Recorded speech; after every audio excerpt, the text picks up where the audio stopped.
I kind of had the opposite of Casey's story, where I grew up in the church, and very early on, I learned about tithing, and I thought it was a great thing because, I always like to do the math. Like, well, if I get $1, I'll have to give God 10 cents.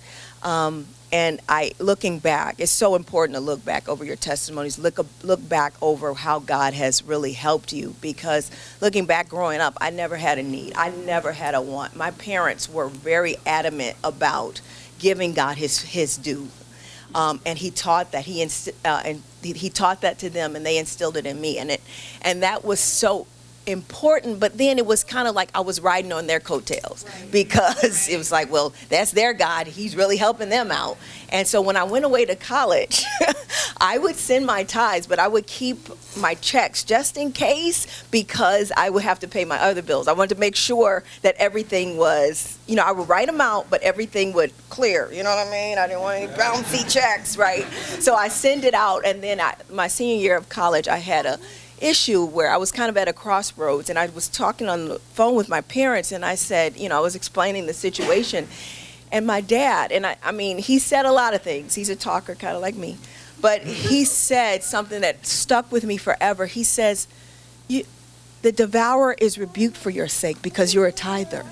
And that was like new knowledge. It's like, wait, right. And so when I prayed into that, God turned the situation around in my favor. So that was something. So tithe for me is not just about the money. It's a heart posture. It's not about the law. It's about love. Lord, I want to honor you with everything that you've given me, because if you didn't give it to me, I wouldn't have had it. So then the other thing, after we got married, there was an issue with my boys. I was pregnant with twin boys. And they always give you kind of the doom and gloom side of it, where about the viability of the kids. And I was like, when I came home, I was like, Lord. And then he ministered to me about the tithe. He said, the devourer is rebuked for your sake. And so every day I would confess, the devourer is rebuked for my sake. He will not destroy the fruit of my ground. All these promises are mine by faith, or my fruit won't cast my vine won't cast its fruit before the time in the field, said the Lord of hosts. So I was speaking against prematurity. And do you know, these big boys came, they almost wanted to induce, because they were in there for 39 weeks. And right, I was huge. And there was, they weighed more than Isla did, that was born the year prior. And I was like, Lord, are they going to eat us out of house and home? And yes, and amen. But it's, the tithe is protection. That's what I know it as. The tithe is a benefit. It's a privilege. It's not something that if you're obeyed, just like with me and the boys, he told me what to do. I was juiced, and I would drink things, and I wouldn't overexert myself as much. Even though I was moving refrigerators and doing that, because we had moved, but that not as much as I could have, So it's just so beautiful to see the benefit of the tithe. I mean, and it's not just the money, because the windows of heaven are going to be open for you always, because you're saying, Lord, I'm giving this to you. And then he was talking to me about this last night when I was supposed to be asleep. But I said, Lord, what do you want the people to know about the tithe? He said the tithe is not about the law, but it's about love. And he also said that the tithe is a cleanser, right? Where what you could have done with that money, that 10%, you're giving it to him, because he gave you his all, right? So you can't give the 10th.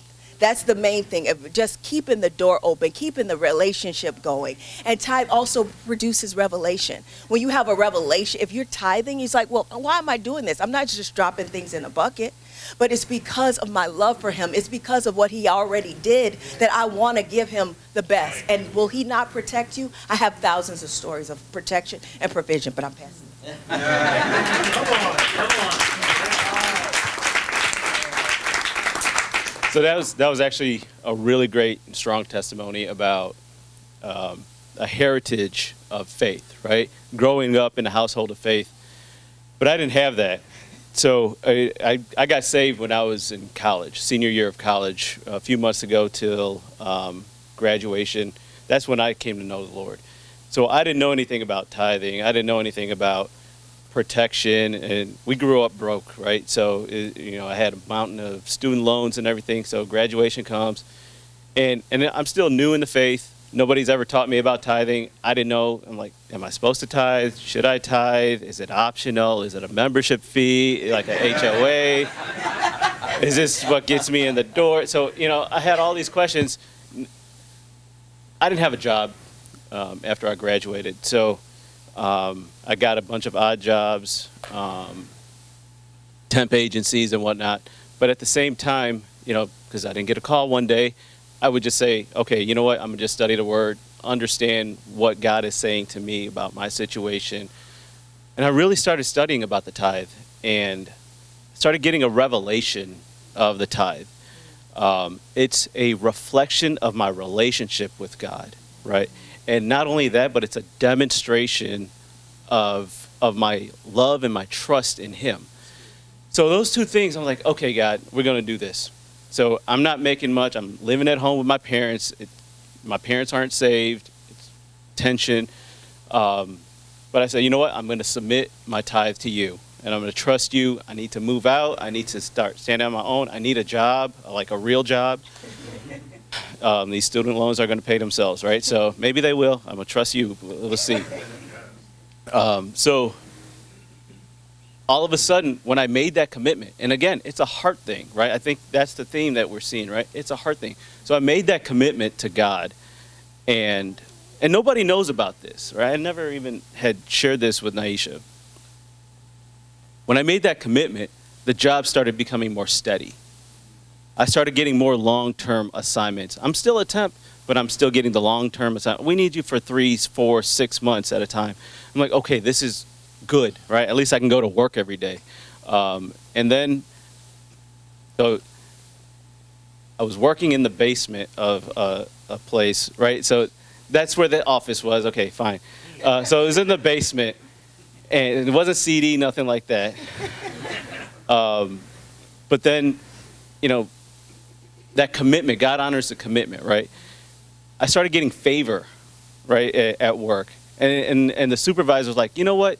Go upstairs and talk to the lady who's hiring for this job. And it was a job in my field that I graduated in. And I wasn't qualified for the job. I took 1 semester of that class. I did the bare minimum. All right. I mean, that's a whole nother conversation in terms of, honoring God, but I didn't know God at the time. So listen up, Ian. No bare minimums. So I went upstairs. I got hired. And I don't know how I got hired because I wouldn't hire me. Right? I'm really not qualified. But so I got hired, and God has honored that commitment, right? And He's given me favor at every job. We've moved around a lot. We've been to lots of different jobs, but He's given favor. And I don't know how He's done it. I mean, you look back and it's like, wow. He's been really blessed. And that was just the tithe, right? We also was seeking God, to offer in our offerings and in giving more. And he gives seed to the sower, right? And so we said, well, we're going to give you the tithe, but we're cash strapped. There's more month than money. We don't know how we're going to pay for all these little kids. Right, we went down to 1 income. It was just, we were both working, and then when we had our first child, Naisha stopped working, and so it was down to 1 income, and it was hard. But after a while, we, just remaining diligent, we said we didn't stop tithing, right? We just, brown bag them lunches, and sometimes you don't eat dinner, sometimes it's ramen noodles, whatever, right? But we didn't stop tithing, and then God was faithful, right? And then He started using some of the skills that I learned at my various jobs to help me build a budget for our family. Yeah. And he started to give us wisdom on how to do things more efficiently in our household, in our finances. We weren't good stewards, right? We recognized that, and then we knew that we were in sin in that area, right? So how are you going to redeem us? Because the tithe is helping us, but now what do we got to do, for the next step? Sorry, I think I'm going over. But He's been faithful, right? So we started standing on the promises of God in terms of Genesis 12:2, where he promised Abraham that he would be blessed to be a blessing. And we wanted that was our heart, right? We want to be blessed to be a blessing, not for ourselves, but to be a blessing to others. And then Galatians 3:29 says, if you are Christ, then you're Abraham's seed and heirs according to the promise. So then we said, okay, well, we're Christ. So guess what? That promise belongs to us. So he continued to give us seed, right? And we believe God for that. He gave us a plan to get out of debt. We got out of debt. And then and the faithfulness of God, I mean, that the power of the plan that he gave us, my cousin was able to use that to get herself out of debt. She's not even saved. She doesn't even know him. That's how efficient that was, right? So we just, glory to God.